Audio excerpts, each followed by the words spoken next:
tell me, Van, what happened backstage? Were you able to see the canary? No luck, Charles. She's about as hard to get out in her dressing room as she is in that swing.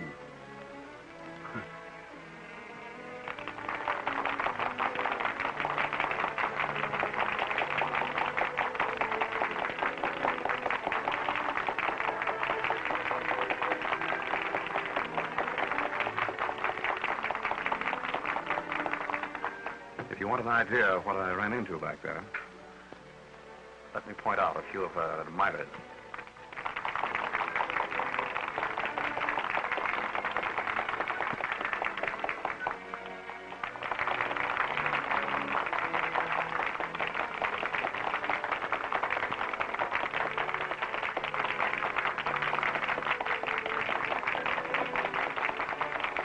You see a man standing at the box opposite? Yeah.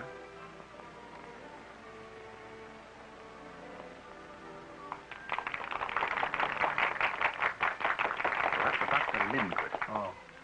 And he was outside her dressing room just now, along with these other two. I understand that the canary has her claws in all three of them. Are they rich? Naturally. Well, then what does she want with my son? The allowance I give Jimmy is hardly tempting. Ah, my dear Charles, our little feathered friend in the swing there has social ambition. She wants to be Mrs. Jimmy Spotswood. Impossible. I'd do anything in my power to prevent that, even if Jimmy still cared for her. And I still believe that she'll listen to dollars and cents. I wouldn't be too sure of that, Charles. As you know, I've more or less made a hobby of crime and criminals. That girl is no ordinary blackmailer. I'm firmly convinced that she'll stop at nothing to marry Jimmy. But Jimmy won't have her. I tell you, he has really come to his senses. Another girl? Yes. Well, you know her. Alice. Oh, yes, of course. A very nice girl, too. Yes, she is. Vance, I'm afraid that I'll have to use my own judgment in this matter. I'm going to see this canary at her apartment as soon as possible. Well, very well, Charles. But, act quickly. Oh, I know you'll smile, but... You know, I have a strange premonition that the canary is headed for disaster.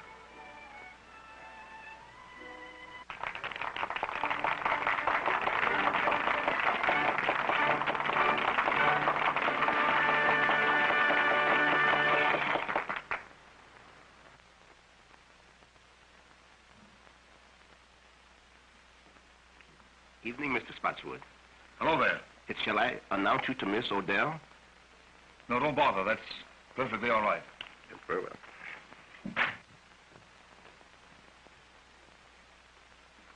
Jimmy! Alice. Jimmy, you were going to see the canary again. No, I wasn't, dear. In fact, I just started to put this note under her door to tell her so. Oh, Jimmy, I'm afraid of her. Oh, she's clever and cruel and unscrupulous. She'll hurt us again. I know she will. No, dear. She can't hurt us now.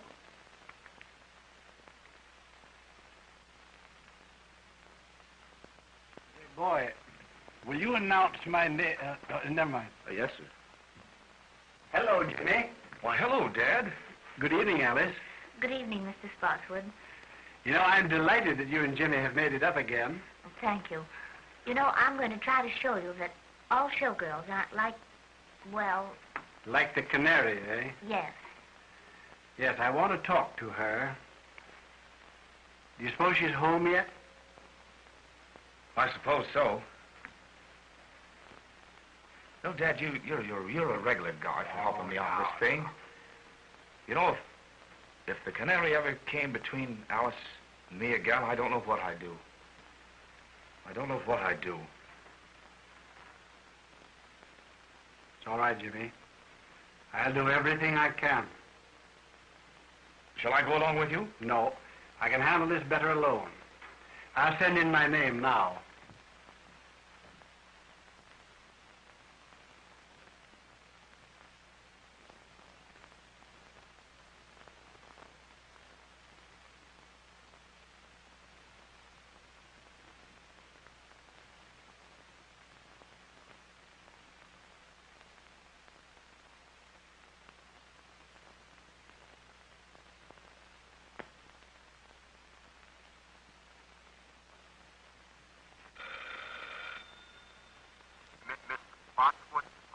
Send him in, please.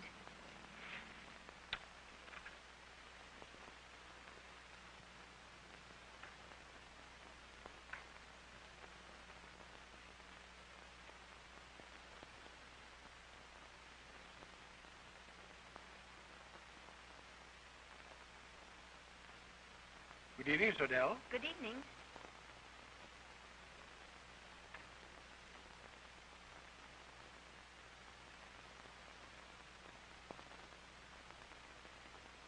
Shall we go over here? Why, yes.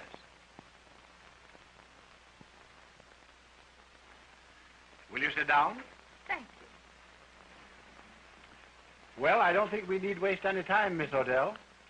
You know why I am here. How much? Nothing doing, Mr. Spotswood. I've decided to marry Jimmy. I'm afraid that marriage is quite out of the question, Miss Odell. Oh, you're sure about that, are you? I'm positive. Well, how would you like me to tell the world about Jimmy's embezzling from your bank? What? You heard me. You know, Jimmy has a weakness for writing letters, and I have a weakness for using them. If Jimmy did write you a letter, you'll tear it up.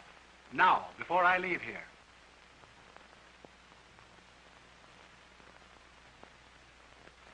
Sure. Go ahead, tear it up yourself. My memory's still perfect. Oh, yes, I see. Yes. Very well. You win. Now, what do you really want? I've told you what I want. I want to be Mrs. James Spotswood, and that's that. Oh, haven't you any heart? Won't you give him up, Miss Odell? For the sake of his happiness, for the sake of the girl whom he really loves, give him up. Now, what do you want me to do? Burst out crying? Listen, Mr. Spotswood, I know all about Jimmy and Alice, and if he marries her, I'll tell every newspaper in this country that he's a dirty thief. Oh, no, you wouldn't dare do that. That's blackmail. Sure it is. Call it anything you like. But get this into your head, that that's what I'm going to do. Well, that remains to be seen. Good night.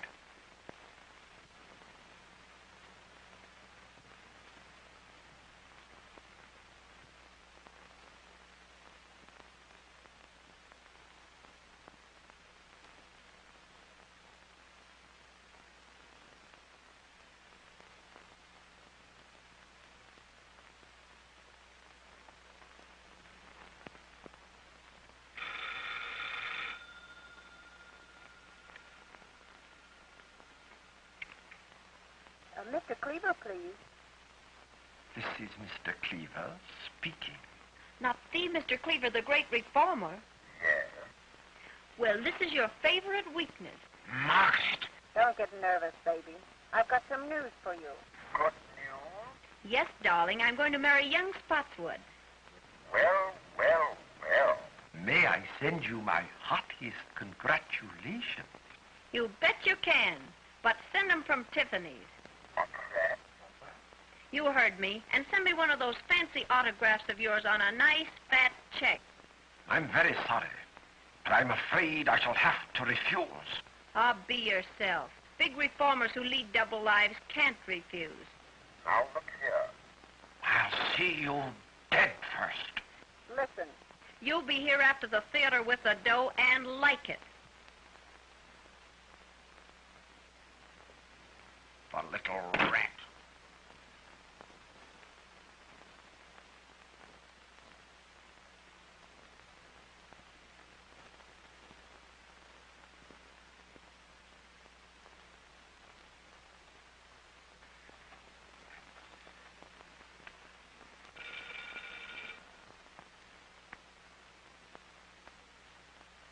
May I speak to Mr. Louis Mannix, please? Quiet. My wife. Don't get excited. I just thought you'd like to know I've sold the body down the river. I'm going to marry young Spotswood. Splendid. yes, darling. And I've decided that you're the best man. Best man? Yeah, the best man I know of to kick in with a nice, handsome present in cash.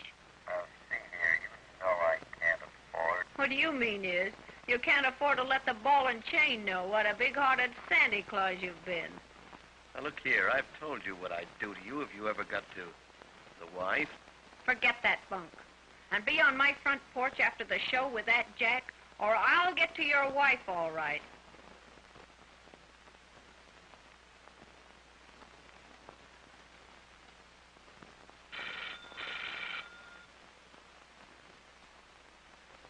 It's Dr. Lindquist speaking.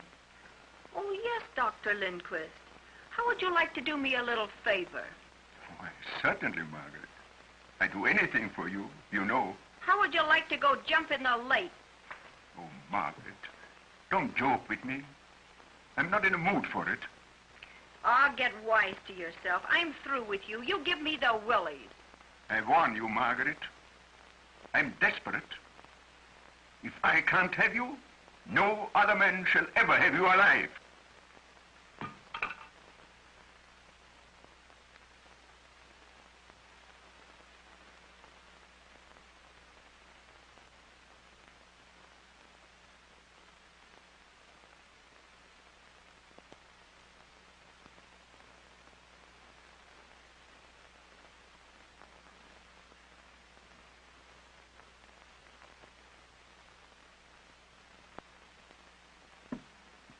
Tony, In person, baby. How's my little squaw? I thought you were still in jail.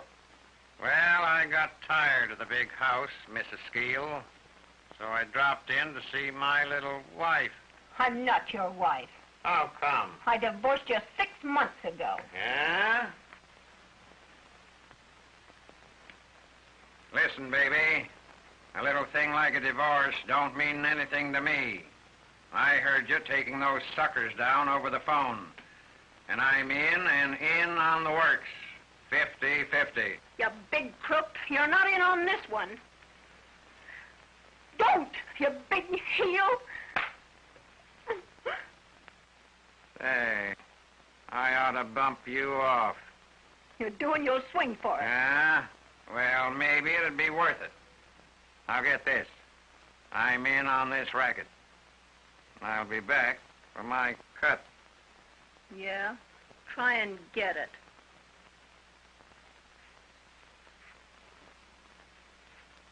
Say, baby, don't bother changing the box on this door. The lock I can't pick is still in Yale.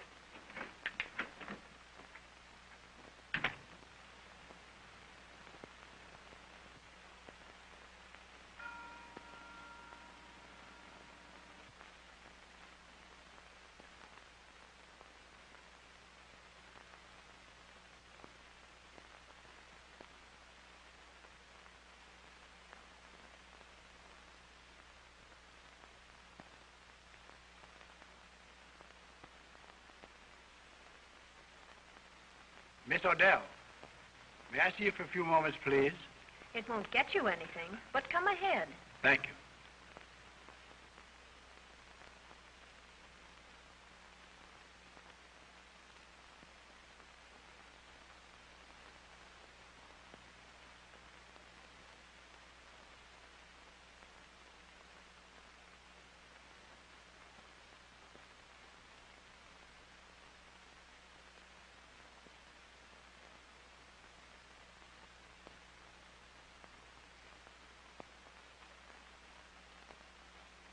I have something to say to you, Miss Odell, which I believe will make you change your mind about Jimmy.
Paper, mister? Morning paper?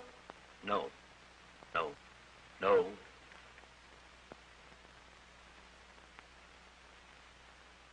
Thanks, mister.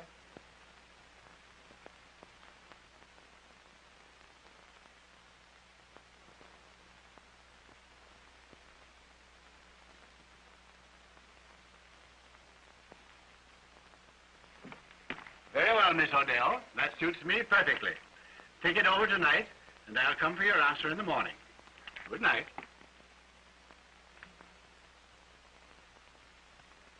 Boy, would you call me a taxi, please? Yes, sir.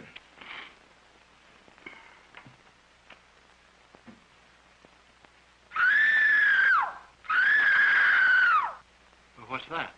Miss Odell!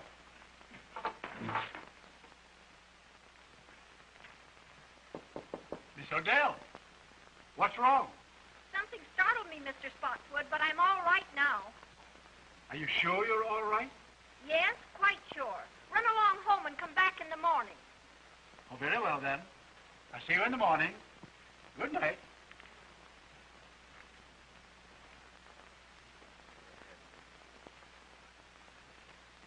Stuyvesant Club. Yes, sir.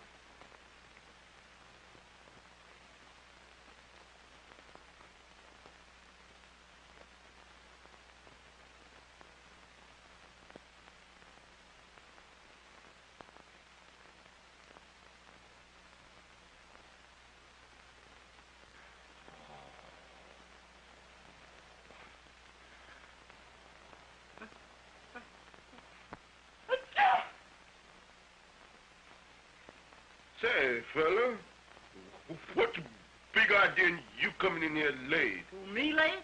Yes, you late. I've been here for an hour. I don't want that stuff. Well, I've been here. I beg your pardon. Mr. Spotswood, calling on Miss Odell by appointment.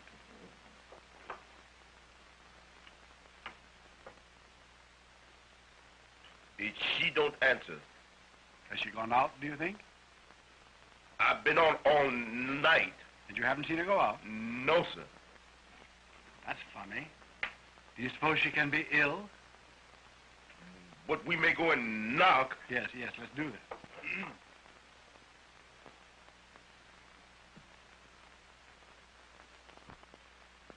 that. Miss Odell. Miss Odell, are you ill? No. What's the matter? Something has happened. Go get your pass key. Yes.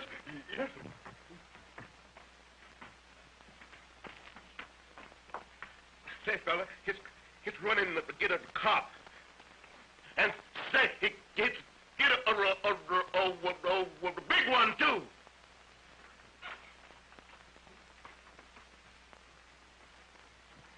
You better let me have that.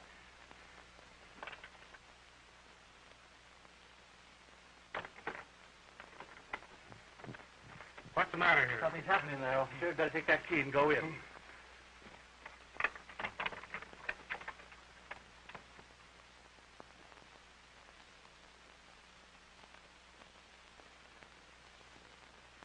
He's dead.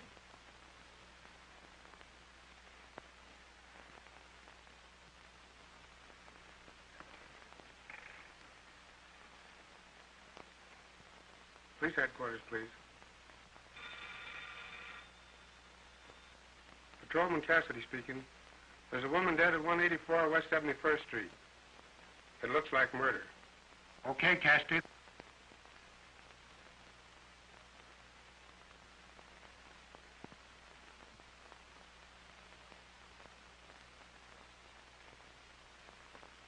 She's been dead since midnight, Sergeant. Strangled to death. That long, eh? Sergeant, the district attorney just pulled up and he's coming right in. That's great. He's got that Mr. Philo Vance with him. Well, that'll be just dandy. Sherlock Holmes on the job again, huh? Heads up, boy. Good morning, Sergeant. Good morning, Mr. Markham. Well, hello, Mr. Vance. How are you, Sergeant? Fine. Haven't seen you since the Green murder case. Quite right. Oh, good morning, Mr. Spotswood. Good morning, Mr. Markham. Well, Sergeant, what does it look like? Well, Chief. It's just another clear case of robbery. That's all I can make out of it. Nasty business, Charles, huh? Oh, terrible. As you know, I was here last night to make my final appeal to her for Jimmy. And when I came back this morning for her answer, this had happened. Yes. They'll probably want to keep you here for a few moments, Charles. Yes, I suppose they will. And by the way, I explained to the district attorney on the way down about Jimmy and the girl here. Oh, that's good. I'm glad you did that, Philo. You know, if I can tell you anything that will help... Well, perhaps later, Charles. Meanwhile, I'll have a bit of a look about. I don't think there's anything worth you looking at, Mr. Vance. It's a clear case. Robbery. She put up a battle, and they wrecked the joint. I see. As simple as that, eh? That's it. Well, just the same, Sergeant, if you don't mind, I think I'll have just one little look. Surely, Mr. Vance. Go right ahead. Make yourself perfectly at home. Thank you, Sergeant. Excuse me, Mr. Policeman. When do we sleep? Now, you get this, sonny boy. You'll go for a long sleep unless you button up that big trap of yours. Yes, sir. Sergeant, Yes, Chief? any fingerprints? Well, so far, no. I'll tell you this job was done by an expert. It's perfect. Yes, that's just the trouble. What's that? It's too perfect. Well, that's a little over my head, Mr. Vance. Just what do you mean by too perfect? Well, Sergeant, what usually happens when a heavy lamp like that is knocked off a table? Well, I don't know, but I'll bite. What does happen? It usually smashes, doesn't it? It might. Well, look at that one. Well, what about it? It was simply that that lamp was placed there to give the effect of a struggle. Maybe. Let me see, Sergeant. It does look a little obvious, doesn't it, Vance? I should say so. Hey, boy. What happened here last night after you heard Miss Odell scream and you and Mr. Spotswood ran down the hall to her door? She said she was all right. And I called Mr. Spotswood a taxi cab. And you got away with it? Yes, sir. That's right. What time was this? It's on the call sheet there I gave you. About... Never mind. I can read it. 12:10. Mr. Spotswood, where did you go last evening after you left here? I went directly to the Stuyvesant Club. That's right, Sergeant. I met Mr. Spotswood at the club shortly after 12. We played poker until almost daylight, I believe, wasn't it? It must have been. I know it was long after 4. Oh, yeah. You mentioned that coming down here, Vance. Right. That'll be all for the present, Mr. Spotswood. Thank you, Markham. But if you do want me later on, Mr. Vance has my number. Quite right. Goodbye. Goodbye. Goodbye, Goodbye, Philo. Charles. I'll phone you at the... Go right ahead, boys. Joe.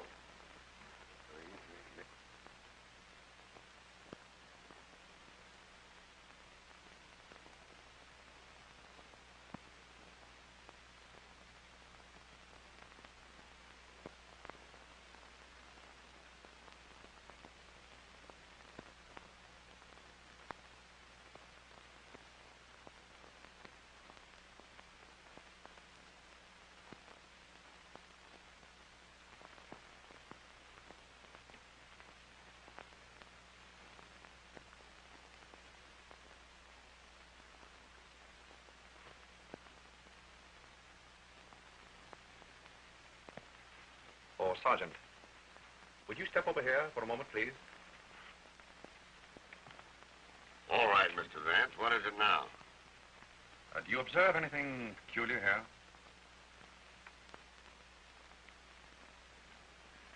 Why, surely. The key is on the inside. Excellent, Sergeant. Don't you think we might go over that knob for fingerprints? Well, now, Oh, I get you, Mr. Vance. The murderer locked himself in this closet. When Spotswood left, he came out and croaked the canary. No, I hardly think so, Sergeant. If you will observe, this is the one place in the entire apartment that hasn't been disturbed. Now, what does that signify? That and the fact of the key being found on the inside. Just as I told you. The murderer was in this closet and came out when Spotswood left. I don't think you quite get my point, Sergeant. If the murderer had been in here, he would have upset this closet as he did the rest of the apartment, wouldn't he? Well, yes, I guess he would. Precisely. Gentlemen, it was someone else who was in that closet while the apartment was being ransacked. And that someone witnessed the murder. Through the keyhole. Splendid, Sergeant. And if you'll find who was in that closet, I think you'll learn from him or her who it was that killed the canary. Sergeant, get the fingerprints, will you? Oh, Joe. Oh, Sergeant, you might check up on the other apartments. Mr. Vance and I are going outside.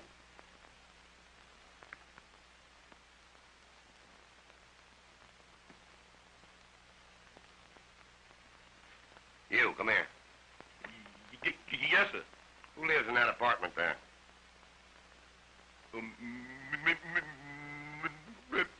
Miss Alice LaForce. Isn't she the dame that had the battle with the canary the other night over young Spotswood? All right, all right.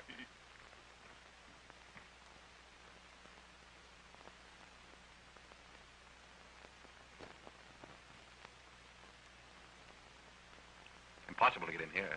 I'd say so. Well, what's this?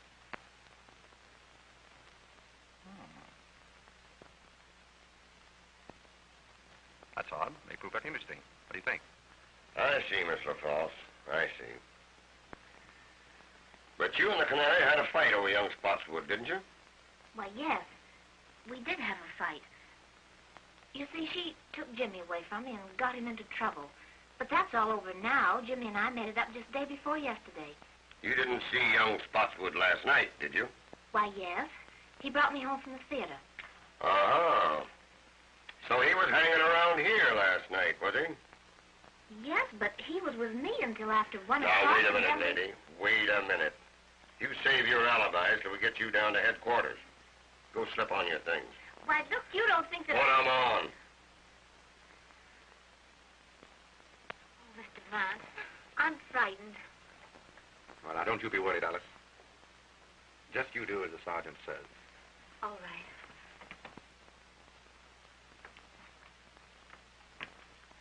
You know, I'm beginning to question this robbery theory, Mr. Vance. You and I were right. Oh, yes. Why, I can see plainly that this murder is all mixed up in a love pact. You know, Chief, I think we'd better round up this young Spotswood and give him the works. What do you say? Quite right, Sergeant. Markham, I'd like you to add a few names to that list, if you don't mind. The men I mentioned on the way up here.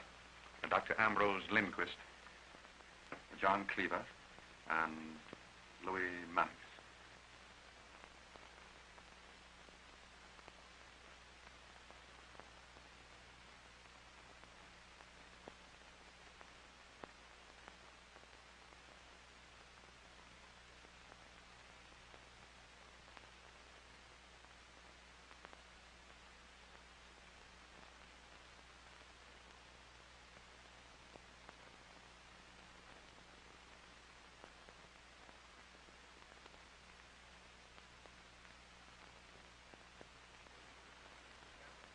Well, young man, what do you know about what happened at the Canary's apartment last night?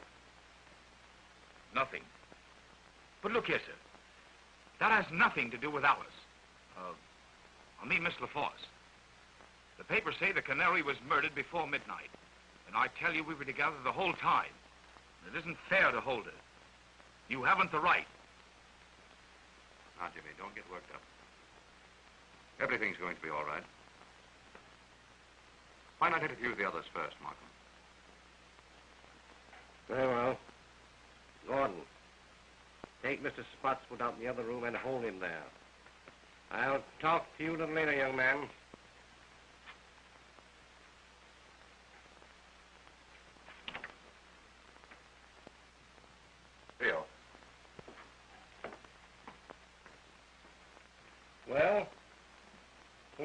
on the list. Mannix. I'd like to make a bit of an experiment, Markham. Have you a pad and penciled up? Yes.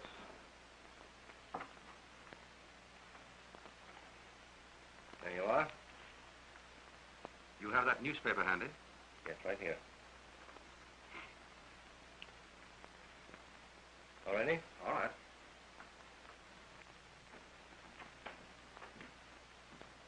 Good morning, Mr. Vance. Good morning. Mr. Markham. Good morning. Will you please take a seat? Thank you.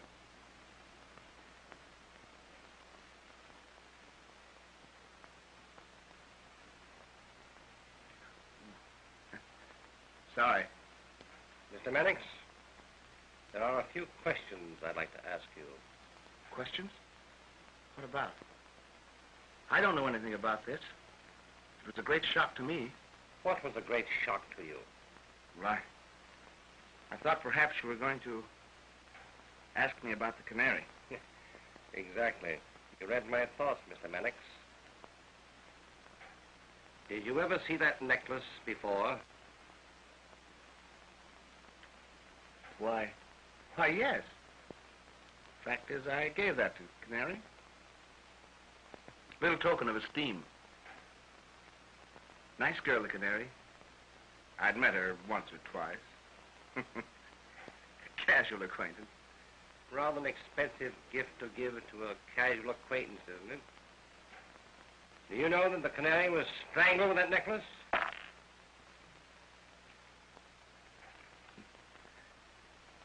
Most remarkable. Unfortunate, I should say. Where were you last night between 11 and 1 o'clock? Between 11 and 1? Yes. Let me see. Well, I was home. I went to bed about 10 o'clock. Tired out. You understand. Pardon me, Mr. Manning.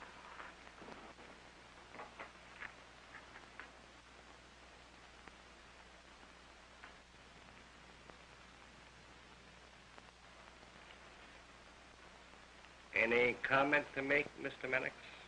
Odd habit of mine, drawing triangles.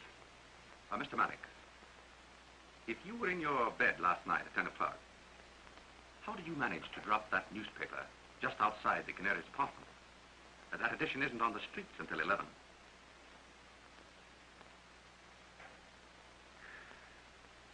Well, you've caught me. I'll tell the truth. It's always best to tell the truth, especially when there's no reason to lie. It was like this. The Canary called my home at dinner time last night.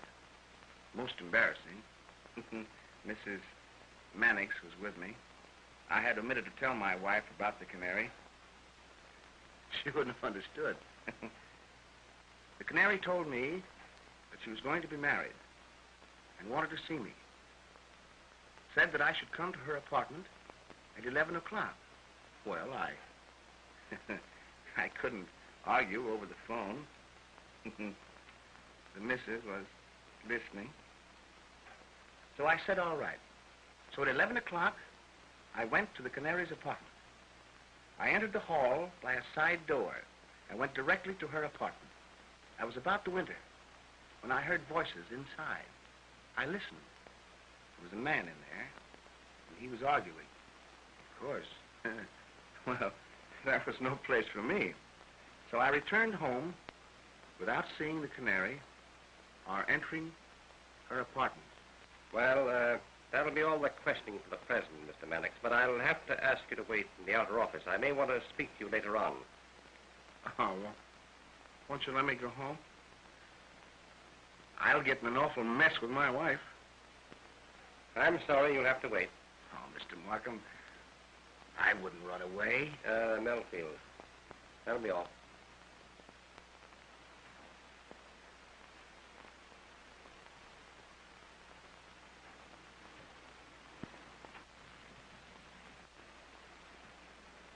Mr. Markham, you've got to help me square this with my wife.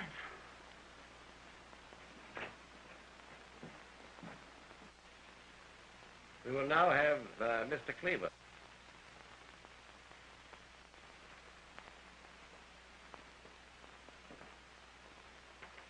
Good morning, Mr. Cleaver. Good morning, Mr. Markham. Can I do anything for you? Will you please have a seat? You mind if I smoke a cigar? Oh, please do.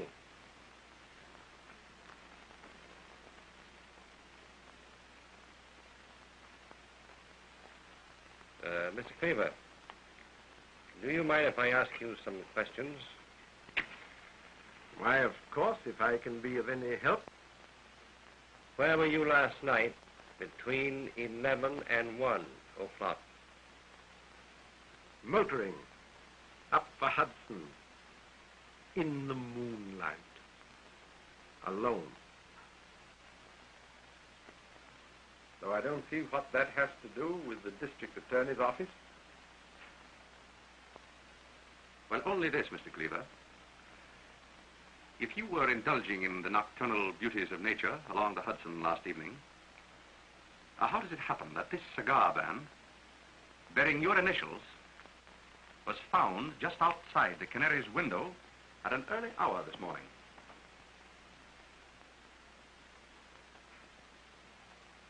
Well, if I was passing the Canary's apartment, you can't twist that into a crime. Oh, then you did pass her apartment. Why, yes, I've nothing to hide. It was about dinner time last night. The Canary phoned to me. Oh, of course, my acquaintance with her was wholly in my line as social reformer. I'd hoped that she was going to leave her immoral life and marry and settle down and be a good woman. And you kept the appointment? Yes. Yes and no. I was a little late. I arrived at her apartment about a 11:45 or thereabouts. I waited for a minute outside her window to light a cigar. Then I glanced down to the side entrance to the building. And who should I chance to see but Dr. Lindquist? He was behaving in a very peculiar manner. Seemed to me very queer, very mysterious. I didn't like it, so I made up my mind not to see the Canary again. And I turned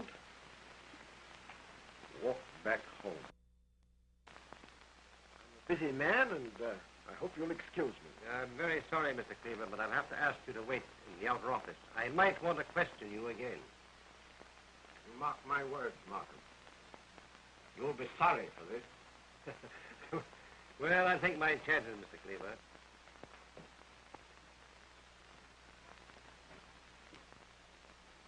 Charming fellow, Cleaver. Yeah, Robert. By the way, Vance, I didn't see you pick up this cigar band in front of McNary's apartment this morning. I didn't. Where did you get it? From your wastebasket. Wastebasket? Cleaver dropped it there when he entered. I took a chance on his not remembering that. It seemed to work. Well, I'll be... Very good. Dr. Lindquist. Oh, come on, Doctor. Take your hand, Chafee. We caught Dr. Lindquist just as he was leaving town. That's right. It was on the way to a patient. Would you please sit down, Doctor? I'd like to ask you a few questions.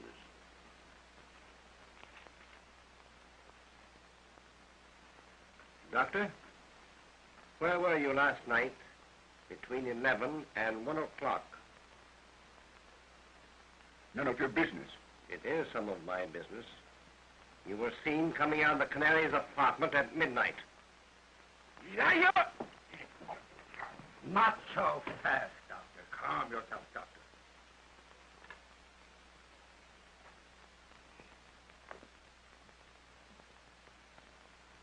I'm sorry. I lost my temper.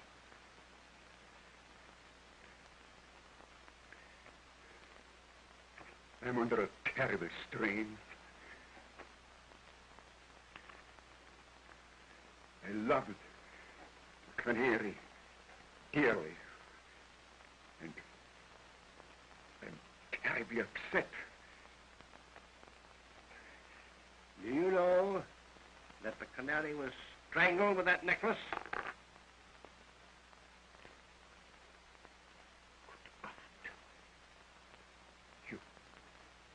You don't accuse me? Dr. Lindquist, there's really no need for you to be excited. Now, Mr. Markham here is merely trying to find out what you know. No. One moment, Doctor. Markham, don't you think that we might postpone the interview with Dr. Lindquist for a while? Why, what? Very well. That'll be all for the present, Doctor. I'd like to have you remain in the outer office.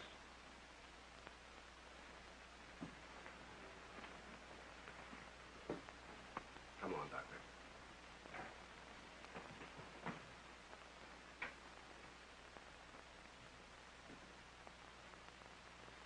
What was the idea, Vance? We had him when he was about to tell us everything.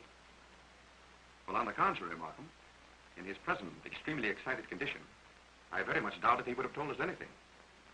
I do think, however, that if we give him a chance to cool off a bit, he's very likely to tell us the truth. Well, perhaps you're right. Good morning, Sergeant. How are you, Sergeant? Good morning, Chief.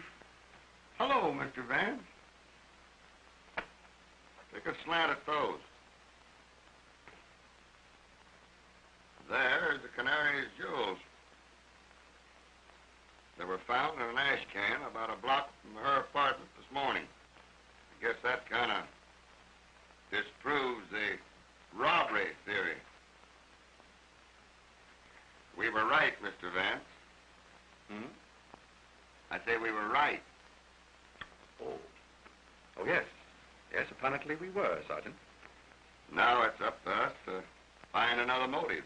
Yes, quite right, Sergeant. You know, Markham, I've been thinking this over all morning. And I believe that I can come pretty close to the psychology of the man who committed this murder. I believe that I can pick him out from that list of suspects, if he's among them. However, it will require a bit of an experiment. What is in your mind? Well, I'd like to use that conference room of yours there for a friendly little game of poker with your suspects. Well, now, that's a cute idea. Well, just what is your idea, Vance? Well, just this, Markham. A man's true nature always comes out in a game of poker. Now, I know the type and the temperament of the man who murdered the canary. And in a game of poker, I believe that I can come pretty close to putting my finger on him. That's a new way of catching crooks. Take it easy, Sergeant, will you, please? Well, go ahead, Vance. The experiment can do no harm. Quite right. Now, I'd like to have the sergeant's help. Well, I'd be very glad to help you, Mr. Vance. As long as you don't try to hang the murder on me. Sergeant, will you take Mr. Vance's orders, please? Okay, Chief.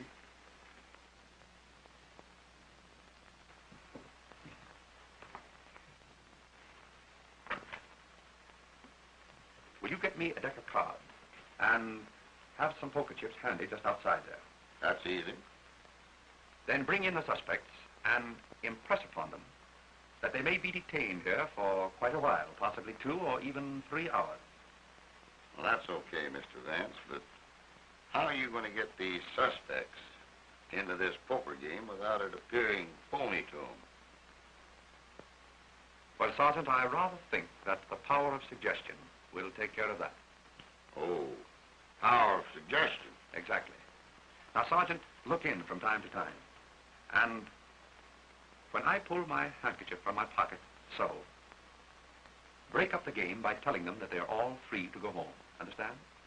I get you. But when you release them, I'll have my boys tail them. Very good, Sergeant. And Mr. Vance, here's to the power of suggestion.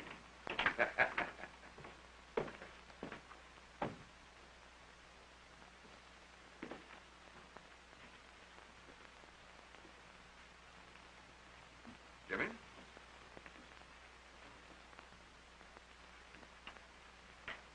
gentlemen, you're liable to be here for 2 or 3 hours. Perhaps longer. That's outrageous. Just make yourselves at home. Well, you know, this is going to get me in an awful mess with my wife. That is of no interest to me, sir. I'm sorry.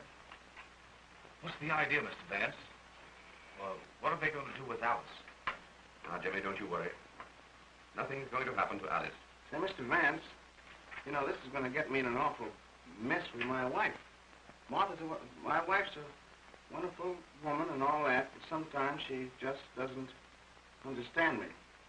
The last time I was a little indiscreet, it cost me a fur coat. I hate to think what this is going to cost. But don't you think if you put... Oh, I beg your pardon, I'm sorry. Mr. Vance, you haven't got an extra pack of cards, have you? I'm sorry, Mr. Mannix, but you're welcome to these. Oh, no, thanks, just the same. I wish we could play a little cards. Say, that's a good idea. How about poker? I'm agreeable. What about the others? Dr. Lindquist? Anything to pass the time. Mr. Cleaver? Well, as a rule, it's against my principles. But I suppose on an occasion like this one can relax. Just draw up chairs, gentlemen. Thank you. Sergeant, how about some poker chips? Surely.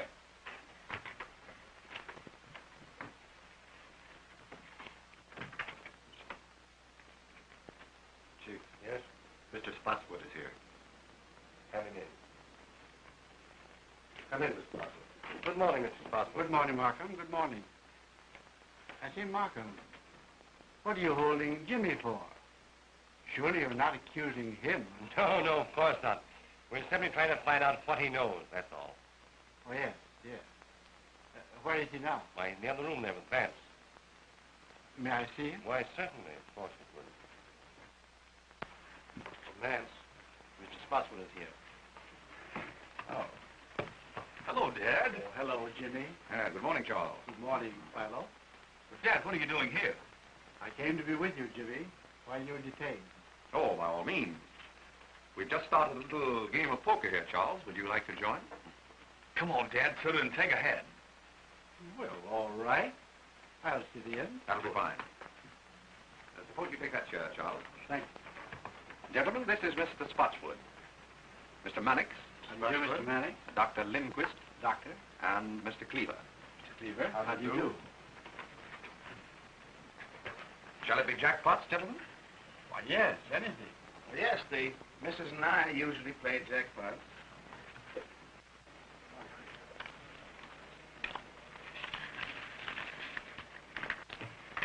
Cards? 3, Mr. Vance, please. Thank you. Cleaver? 2, please. So it's between you and me, Mr. Cleaver? Yes?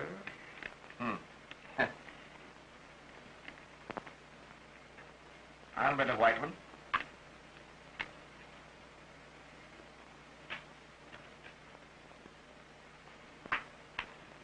Oh, so you're calling me?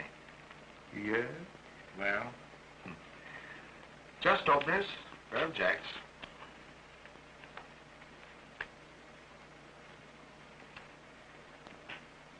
Three aces. Oh. So you called a one-chip bet with 3 aces.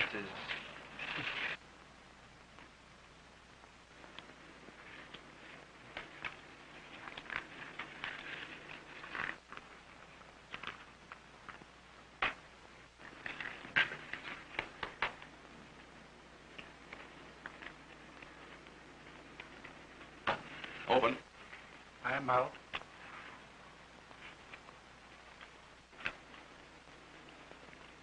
Dealer passes. How many, Mr. Vance? 2 cards, please. Mr. Manning? I think I'll play these.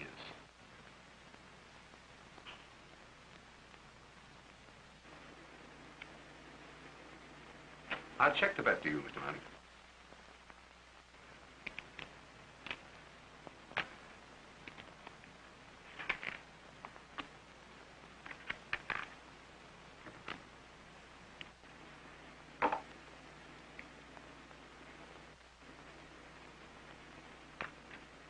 Calling.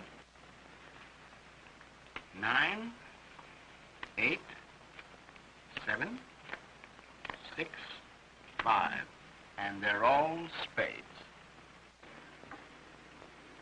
You bet on a sure thing, Mr. Manning, huh?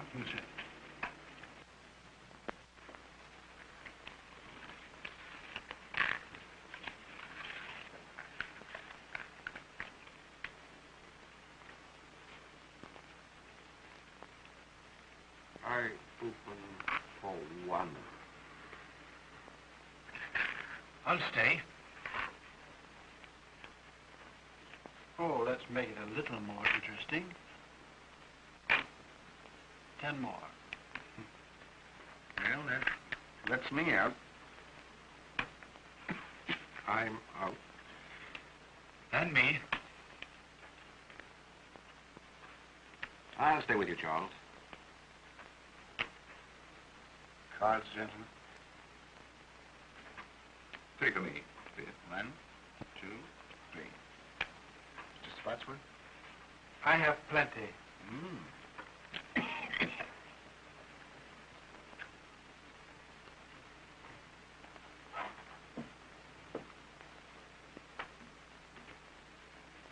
A white stack, Charles. 2 white stacks.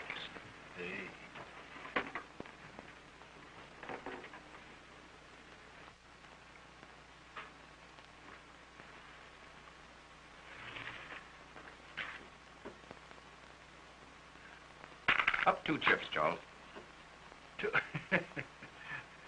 Oh, you want me to do the betting, eh? All right.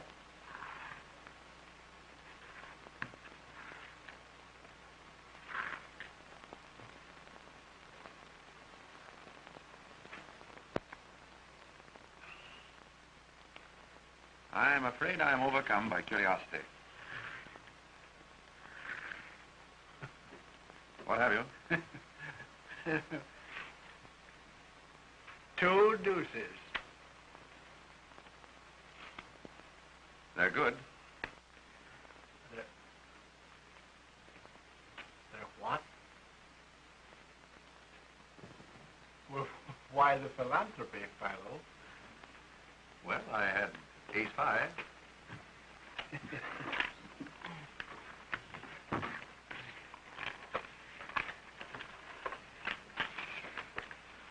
Pardon me, Mr. Vance. Could I speak to you a moment? Excuse me, please.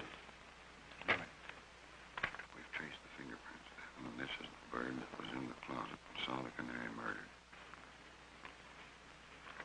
Gentlemen, here is the man who was in the canary's clothes closet and who witnessed her murder.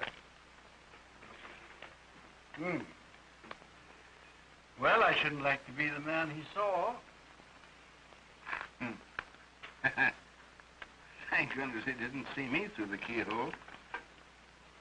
So that man witnessed a murder.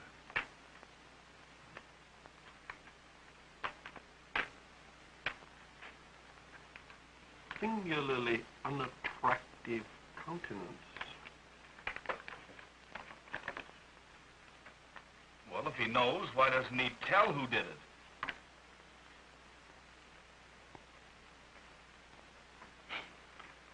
Gentlemen, I've been instructed by the district attorney to inform you that you're all free to go home. Thank goodness for that. I wonder what the wife will say. Has anyone a fountain pen, please? There's mine. Oh, thank you, sir.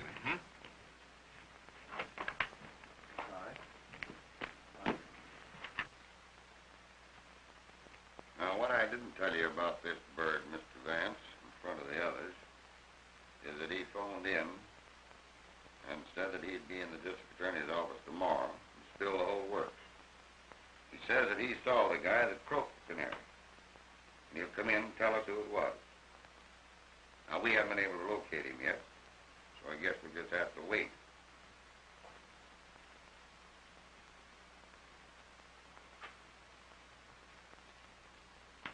Well, Sergeant, that takes the matter out of my hands.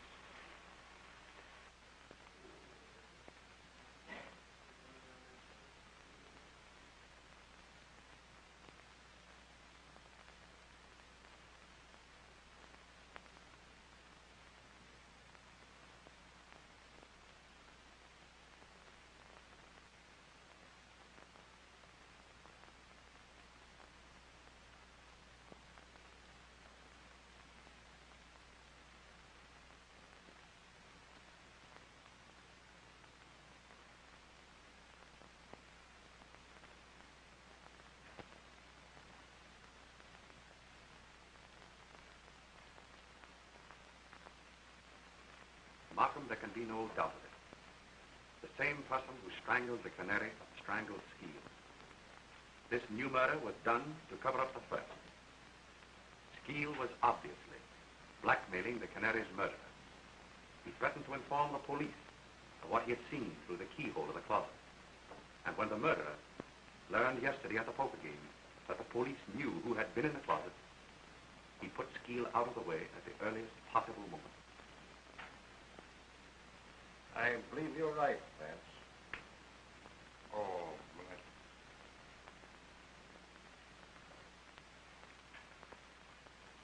Did any of the suspects get away from your men last night? We never lost sight of Lindquist, Mannix, and the girl. But young Spotswood and Cleaver gave us the slip. That'll be all. Okay, Chief. Vance? That leaves Jimmy and Cleaver. Morning, Chief. Morning, Heath. Boys. Hello, Mr. Vance. Good morning, Sergeant. Well, Chief, everything's okay. I've got the guilty man, and I've got him right. You've got him? I hope to tell you I have. Where is he? All right, Mac. Bring him in.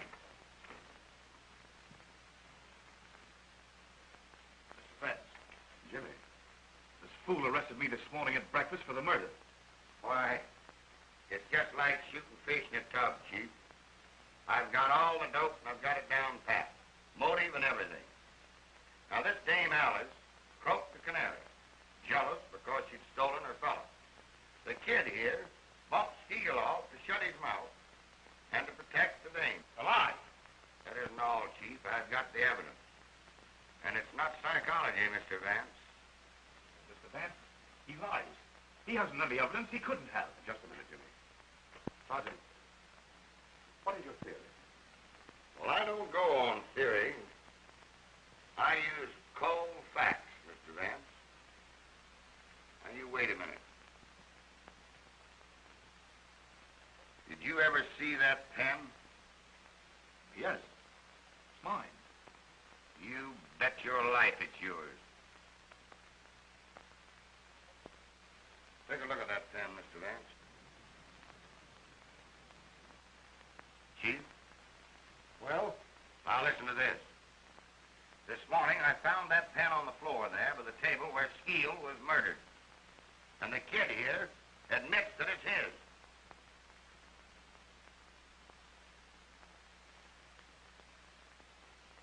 Well, young man, what have you to say?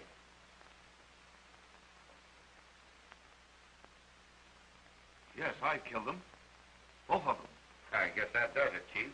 We've got him in a sack. Now, this Dame Alice... Wait a minute. You've got what you wanted. Now, take me out. Take him away, Mac.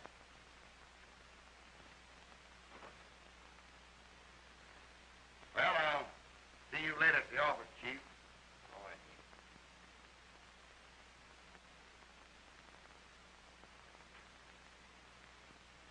Sorry, Mr. Vance.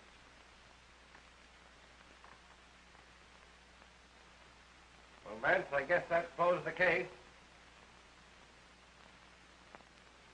No, Markham, it doesn't. What do you mean? I mean that the boy is not guilty. Well, that's nonsense. Not nonsense, Markham. Because I know who is guilty. Come now, Vance. I tell you, Markham, I know. And inside of 1 hour, you'll know, too. I'm going to telephone at once to the real murderer and have him come to the Canary's apartment. And I want you to be there. The boy has confessed everything. Markham, if you don't meet me there, you'll be the laughing stock of New York in 24 hours. Because I'll have the confession of the real murderer. Well, all right, Vance, if you want it that way. I'll be there.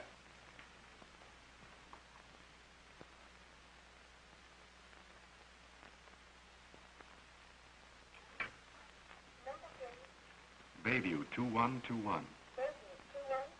Yes, please.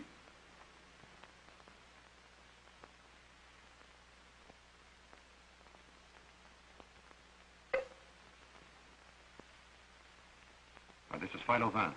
I want to speak with Miss... Oh, hello, Philo. How are you? I didn't recognize your voice. I've something of extreme importance to tell you. Jimmy has just been arrested. He has confessed to the murder of both the Canary and Skeel. Do you understand? Yes, I understand, Philo. Jimmy is not guilty. I am the man you want. How soon will you meet me at the Canary's apartment? It'll take me almost an hour to get in from the country, but I'll be there. Good.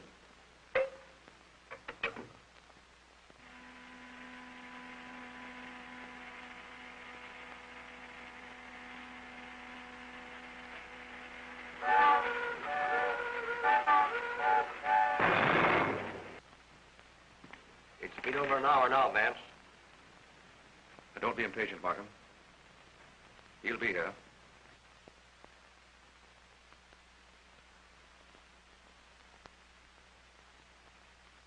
Who is it you're expecting?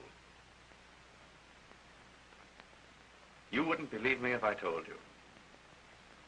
And I must admit that without his confession, I haven't a shred of real proof to offer you.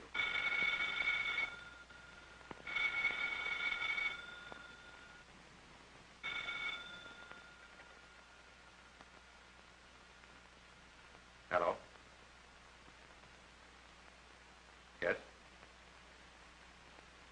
This is Mr. Vance speaking.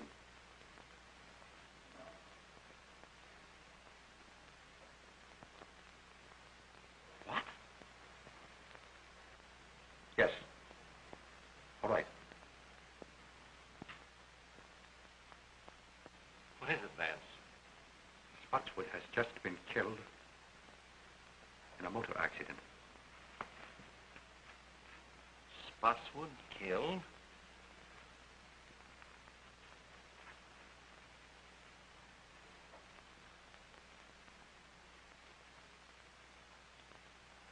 My sympathies, old man. I know what great friends you were. It's worse than you realize, Markham. It was Spotswood who killed both the Canary and Skeel. Spotswood? I've known it ever since the poker game. But how could you know? Sit down, Markham. It wasn't really so difficult. Remember, the man who committed this particular crime must have had certain definite qualities. A mind capable of working out a well-planned and brilliant course of action. Willing to take a desperate chance and see it through. Now consider the men in the game. Jimmy, I ruled out at the start. But I'd known him as a boy, and his youth and impulsiveness were hardly consistent with such an obviously premeditated murder. Lindquist was far too excitable and erratic to have plotted such a carefully calculated crime. Cleaver, much too cautious, and entirely lacking in the necessary boldness. Mannix, timid, and unwilling to take any risk except upon an absolutely sure thing. The only man at the table with enough imagination to plan such a crime and with sufficient self-confidence and daring to carry it through was Spotswood. When he held a pair of deuces, refused to draw to them, and bet every chip he had on the chance of bluffing me out, the realization suddenly dawned upon me that he was the murderer. For he was the one man of them all psychologically fitted for such an act. But how about finding Jimmy's pen in the Skeet apartment? I borrowed Jimmy's fountain pen after the poker game. My hypothesis is that in the confusion, Spotswood put the pen into his own pocket, and that Jimmy saw him do it. That is why Jimmy made his confession, to shield his father. Yes, but against all that theory, Vance, we have certain definite facts. Now, for instance, Spotswood left the Canary's apartment while she was still alive. He talked to her through that door. The hall boy, looking through the keyhole, saw the Canary lying on this sofa smoking a cigarette. Spotswood then went away and spent the rest of the evening with you. True. And yet I know he committed the murder.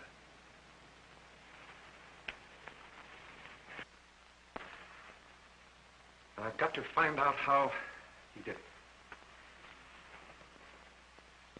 I'm afraid you will, Vance, so that Jimmy can go free. Spotswood himself was coming here to tell how it was done in order to free Jimmy. And now he's dead.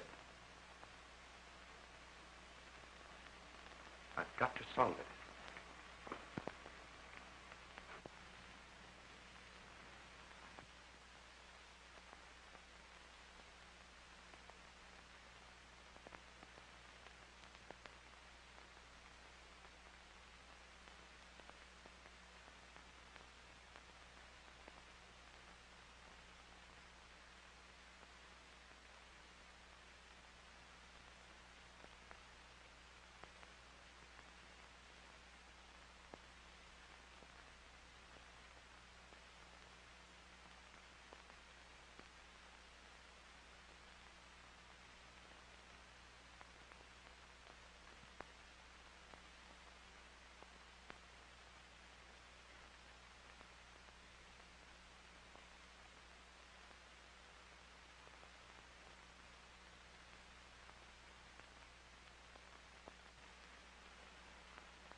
I think I have the whole thing. Now follow me closely. The canary was lying there. Spotswood, let us say, was standing here making a final plea for his boy, which met with an absolute refusal. He walked around to the head of the sofa. Suddenly, he clapped his hand over her mouth, and with his other hand, caught her necklace. And before she had a chance to cry out, he strangled her. He then proceeded to set the stage to make it appear that the crime had been committed with robbery as a motive. He stripped her jewels from her and placed them in his pocket. Then, he took a cigarette from that box and lit it. He laid her hand here, placed the cigarette between her fingers, so that in case anyone should look through the keyhole of that door there, it would appear as if she were lying here smoking. He then overturned the entire apartment to make it look as if a burglar had ransacked the place. Now just step over here, Markham. He came to this closet door, but he couldn't open it. Skeel had locked himself in, though Spotswood didn't know that. And Skeel, through the keyhole, saw everything that Spotswood did. That accounts for the orderly condition of this one closet when everything else in the apartment was ransacked. And that, Markham, was the technique of the crime itself. But that doesn't account for the fact that... Just a minute. I haven't quite finished. I want you to go out into the hall and stand at the desk where Spotswood stood when he ordered his cab. Very well.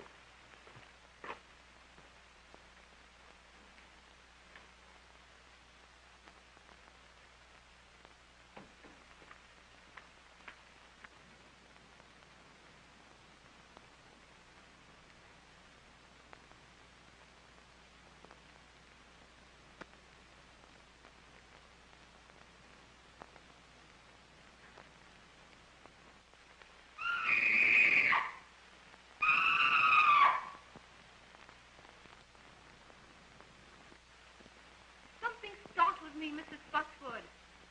But I'm all right now.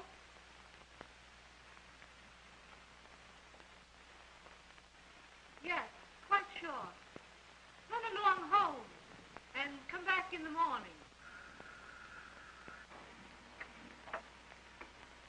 You understand now? This record was Spotswood's alibi. Undoubtedly, the reason he returned here the next morning was to get it back. But he was prevented by the arrival of the officer who entered the apartment with him. The canary was dead, and the scream issued from the apartment that night. She was dead when she apparently spoke to Spotswood through the door. But what clue led you to the phonograph record?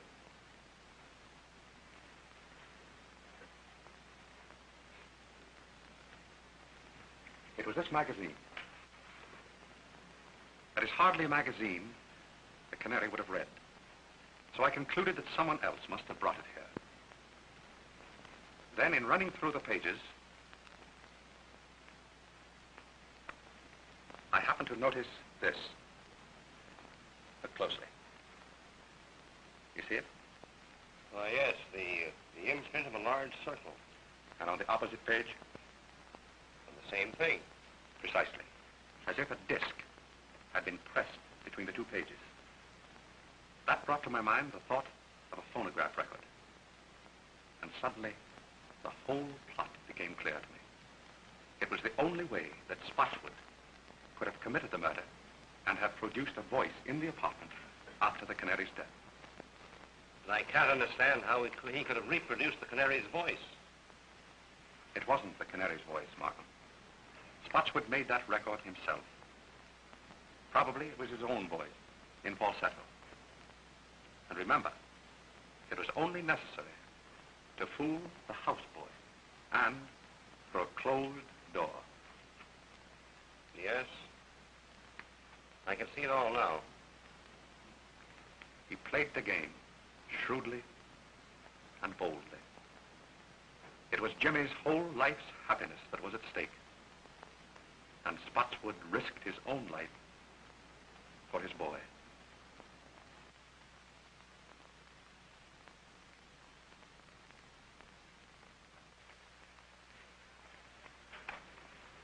Goodbye, Mr. Vance. You'll never know how grateful we are. Goodbye, my dear. I wish you great happiness. Oh, thank you. Goodbye, Jimmy. Your happiness will come. Thank you, Mr. Vance. I can't say any more just now.